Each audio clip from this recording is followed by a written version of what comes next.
Ke-374. Riana merasakan seluruh tubuhnya lemas. Ia masih berdiri dengan gelisah di depan pintu kamar mandi. Khawatir terjadi sesuatu yang lebih buruk terhadap putrinya, ia segera menyusul. Memutar gagang pintu dan menerobos masuk, berdiri tepat di belakang Phil sambil mengusap punggung. "Mual lagi, nak?" Phil tak menyahut. Hingga saat setelah dirinya merasa telah memuntahkan seluruh isi perut, barulah ia membasuh wajahnya dengan air. Berdiri di depan wastafel mengatur napas. "Lemas, Bunda," keluhnya lirih. Tangan Riana mengulur mengusap wajah pucat serta merapikan helai rambut yang menjuntai di sekitar wajah. Ia selip ke belakang telinga. Memandang cemas terhadap putrinya. "Apa yang kamu rasakan? Mual, agak pusing, perut rasanya aneh." Menarik selembar tisu, Riana mengusap wajah anak gadisnya. Membawanya keluar dari kamar mandi untuk rebahan di tempat tidur. Namun, Phil menolak sebab jika berbaring ia akan kembali mual. "Punya obat nggak, Bunda?" tanya Phil yang kini bersandar di tempat tidur. "Nggak boleh minum sembarang obat tanpa resep dokter." Riana mulai bimbang dengan pikirannya sendiri. Gelisah, bagaimana jika apa yang ia takutkan menjadi nyata, sementara Phil telah menolak niat Raffi untuk bertanggung jawab dengan menikahinya. "Mau buah aja kalau gitu, biar mualnya hilang." "Boleh, sayang. Sebentar, Bunda ambilkan." "Maaf ngerepotin, Bunda." "Enggak, sayang. Kamu istirahat dulu, ya?" Phil mengangguk. Riana segera beranjak keluar kamar dengan perasaan khawatir. Ingin meminta Phil memeriksa dengan alat tes kehamilan. Ia takut putrinya akan histeris. Sehingga Riana memilih membicarakan masalah ini dengan Galih sepulang bekerja nanti. Jeruk dan stroberi pun dipilih Riana sebagai makanan sehat untuk mengurangi mual. Ketika kembali ke kamar, ia mendapati Phil sedang berdiri menghadap kiblat dalam balutan mukena. Setitik air mata jatuh tanpa sadar. Putrinya itu hanyalah seorang gadis polos yang manja dan cengeng. Diterpa ujian sedemikian berat tentu mengguncang jiwanya. Mental siapa yang tidak akan hancur ketika kehormatannya sebagai seorang gadis terenggut? Jiwa mana yang tidak melebur ketika moral dan keimanannya akan dipertanyakan? Riana mengusap ujung matanya yang basah, meletakkan piring berisi potongan buah dan kembali ke kamar. Namun, kurang dari 30 menit, Phil menyusul dirinya.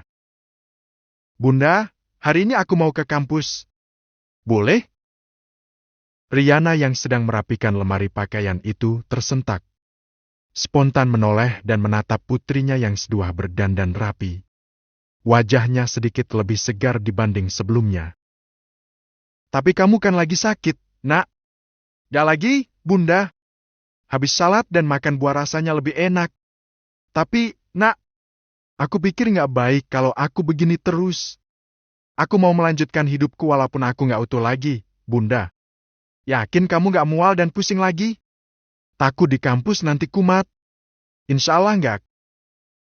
Untuk pertama kali sejak kejadian itu Phil tersenyum, meski senyum itu tetap tak mampu menutupi luka menganga dalam hatinya. Riana mendekat dan memeluk putrinya.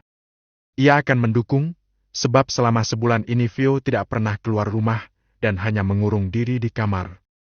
Seorang sopir pun ditugaskan untuk mengantar Phil.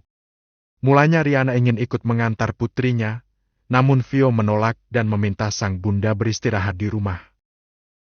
"Saya tunggu di sini ya, Neng. Kata ibu jangan ditinggal.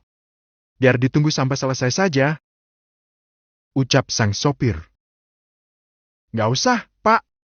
Pulang aja, gak apa-apa, kok. Tapi ini perintah dari ibu."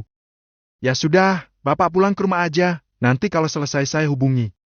Kasihan nunggu lama soalnya," ucap Phil. Namun, sang sopir tetap menunggu di parkiran kampus sesuai pesan sang majikan. Sejenak Phil memandang gedung kampusnya sambil melangkah melewati taman. Hingga sapaan seseorang mengalihkan perhatian. "Hai Phil, apa kabar? Lama gak ketemu. Kak Marcel?" Mendadak Vio merasa tak nyaman dengan kehadiran sang senior. Namun, ia berusaha menutupi segalanya. "Maaf, aku buru-buru mau ke kelas, Kak. Duluan, ya."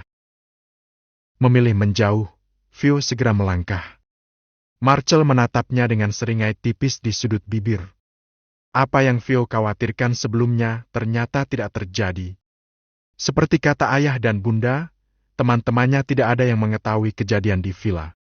Vio hanya mendapat pertanyaan tentang apa yang membuatnya mengambil cuti selama sebulan dan sulit dihubungi. Alasan sakit pun dipilih Vio sebagai jawaban. Kini, ia dan beberapa temannya sedang menuju aula untuk menghadiri sebuah pertemuan. Langkahnya sempat terhenti saat akan memasuki ruangan dan mendapati Raffi duduk di salah satu kursi. Melihat Vio ada di sana membuat Raffi terkejut. Menatap beberapa detik hingga akhirnya menunduk. Sementara Vio membuang pandangan, berusaha melupakan kejadian itu dan memilih duduk di antara teman-teman perempuannya. Aneh memang, ia benci dengan perbuatan Raffi kepadanya di villa. Tetapi jika mengingat alasan konyol yang membuatnya datang ke kampus, ia benar-benar kesal. Ia sendiri bahkan bingung ada apa dengannya.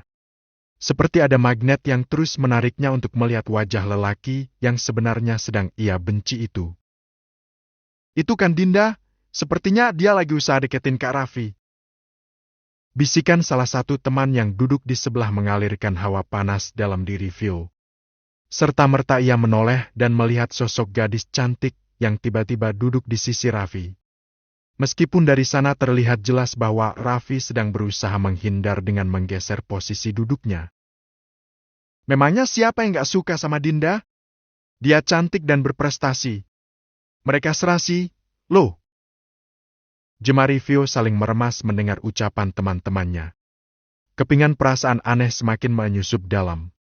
Seolah ada desakan dari dalam diri untuk memisahkan mereka. Vio bahkan merasakan dalam sekejap perutnya terasa aneh. Mual. Tak tahan berada di ruangan itu, Vio langsung berdiri. Menatap kedua temannya dengan rasa kesal yang aneh. "Maaf, aku duluan. Badanku rasanya tidak enak. Apa kamu sakit?" Vio mengangguk, mengusap lelehan keringat yang membasahi kening. "Wajah kamu pucat, Vio. Ayo aku antar keluar saja." Gadis itu langsung berdiri, menggandeng tangan Vio hendak keluar. Sesekali Vio memandang ke arah Raffi yang tampak berbicara dengan gadis cantik tadi. Hal yang menciptakan sensai mual pada perut. Disusul dengan kepala yang semakin terasa berdenyut. Lalu, dalam sekejap semua terasa memburam. Vio ambruk dan tak sadarkan diri lagi. Kejadian itu pun menyita perhatian semua orang termasuk Raffi. Secepat kilat, ia berlari ke arah Vio. Meraih tubuh lemah itu dan membaringkan di pangkuannya. "Vio, kenapa?" tanya Raffi nyaris membentak. "Nggak tahu, Kak. Dia bilang pusing dan tiba-tiba pingsan." "Ya Allah, Vio!" panggil Raffi sambil menepuk pipinya pelan. Memanggil namanya berulang-ulang. "Apa tidak sebaiknya kita bawa Vio ke rumah sakit? Aku takut ada apa-apa, Kak." Raffi mengangguk. Melihat wajah yang pucat membuatnya khawatir. Raffi langsung mengangkat tubuh itu dan membawanya ke mobil. "Biar aku saja yang bawa, kamu masuk lagi," ucapnya kepada gadis itu sesaat setelah membaringkan Vio di mobilnya. Gadis itu hanya mengangguk, menatap mobil yang melaju menjauh meninggalkan gedung kampus. Beruntung rumah sakit berada tak jauh dari gedung kampus. Kurang dari 10 menit mereka sudah tiba. Raffi langsung menggendong Vio menuju ruang IGD. Tampak beberapa dokter yang bertugas menyambut dan memintanya membaringkan di salah satu tempat tidur. "Kenapa ini?" "Pingsan, Dok," jawab Raffi khawatir. "Silakan tunggu di luar dulu." Menahan khawatir, Raffi segera keluar dari ruangan. Ia sempat menghubungi Joe dan Galih dan memberitahu perihal pingsannya Vio di kampus. Menghembuskan napas panjang, Raffi menunggu selama beberapa menit.